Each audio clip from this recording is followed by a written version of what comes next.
മെഡിസിൻ്റെ മേഖലയിൽ, ഹോസ്പിറ്റലുകളിൽ, ഓപ്പറേഷൻ തിയേറ്ററുകളിൽ, അതുപോലെ തന്നെ നമ്മുടെ ഡെന്റൽ മേഖലയിൽ എന്താണ് അവിടെ നടക്കുന്നത്, ഏത് സാധനമാണ് ഫിറ്റ് ചെയ്യുന്നത്, പെട്ടെന്ന് ഡോക്ടർമാരുടെ അടുത്തൊരു വേദനയായിട്ട് എത്തുമ്പോൾ പറയും നിങ്ങൾ എത്തിയത് കറക്റ്റ് സമയത്താണ്, 5 മിനിറ്റ് വൈകിക്കുകയാണെങ്കിൽ നിങ്ങൾ ഇവിടെ വരേണ്ടിയിരുന്നില്ല. അപ്പോൾ ബേജാറായി. ഇപ്പോൾ ഓപ്പറേഷൻ വേണമെന്നാ പറയാ. കുടുംബങ്ങൾ ഇങ്ങനെ പുറത്ത് വളരെ ആകാംക്ഷയോടെ വെയിറ്റ് ചെയ്യാണ്. എന്താ വേണ്ടത് ഉടനെ പറഞ്ഞോളിയും. ജർമ്മന്റെ സാധനമാണെങ്കിൽ 2 ലക്ഷം വരും, മറ്റതാണെങ്കിൽ 1.5 വരും, താഴ്ന്ന ഗ്രേഡിലാണെങ്കിൽ 75 വരും. ഏതാ വേണ്ടതെന്ന് 5 മിനിറ്റ് കൊണ്ട് തീരുമാനമായിട്ടില്ലെങ്കിൽ 5 മിനിറ്റ് കൊണ്ട് സംഗതി നടക്കണം, ഇല്ലെങ്കിൽ പ്രശ്നമാണ് എന്ന് പറയും. എന്താണ് ഈ പുറത്ത് കാത്തു നിൽക്കുന്ന ഈ പേഷ്യന്റിന്റെ കൂടെ വന്ന ആളെന്താ ചെയ്യുക? അയാളാണ് ബേജാറാവും.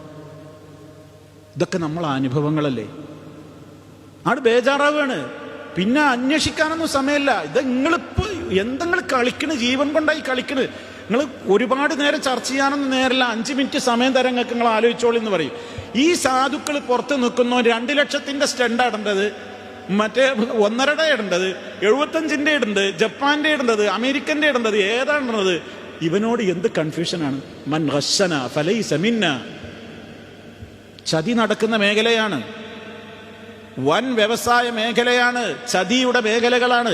ചതിയും വഞ്ചനയും ഇല്ലാത്ത മേഖലകൾ, അതിന്ന് മെഡിക്കൽ മേഖലയായാലും വിദ്യാഭ്യാസ മേഖലയായാലും അതിൻ്റെ ഏതെല്ലാം കച്ചവടങ്ങളിലാണെങ്കിലും, പിന്നെ ടെക്സ്റ്റൈൽസ് വ്യാപാരത്തിൻ്റെ വസ്ത്ര മേഖലയിലാണെങ്കിലും, ഏതൊക്കെ കാർ വിൽപ്പനയുടെ ഷോറൂമുകളിലൂടെ ഗാരേജുകളിൽ സാധനങ്ങൾ, പാർട്സുകൾ മാറ്റിയെടുക്കുന്ന, സ്പെയർ പാർട്സുകൾ മാറ്റുന്ന ഇടങ്ങളിൽ എന്താണ് വെച്ചത്, എന്താ ഫിറ്റ് ചെയ്തതെന്ന് നമുക്കതിനെപ്പറ്റി ചോദിക്കാനോ പറയാനോ, അത് അല്ല, അങ്ങനെ അല്ല എന്ന് പറയാൻ അറിയോ, അങ്ങനെ ആണ് എന്ന് പറയാൻ അറിയോ? അവരെന്താ പറഞ്ഞത് അത് പറയാ, അതിൻ്റെ പേ ചെയ്യുക, അങ്ങനെ ആണ് എന്ന് വിശ്വസിച്ച് പോരുക.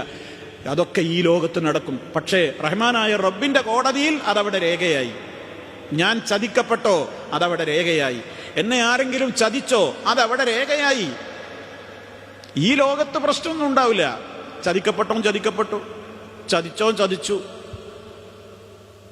പക്ഷേ പരലോക കോടതിയിൽ അല്ലാഹുവിന്റെ റസൂല് പറയണം, മൻ ഗസ്സന, നമ്മെ വഞ്ചിച്ചവൻ, ഫലൈസ മിന്ന, അവൻ നമ്മിൽപ്പെട്ടവനല്ല.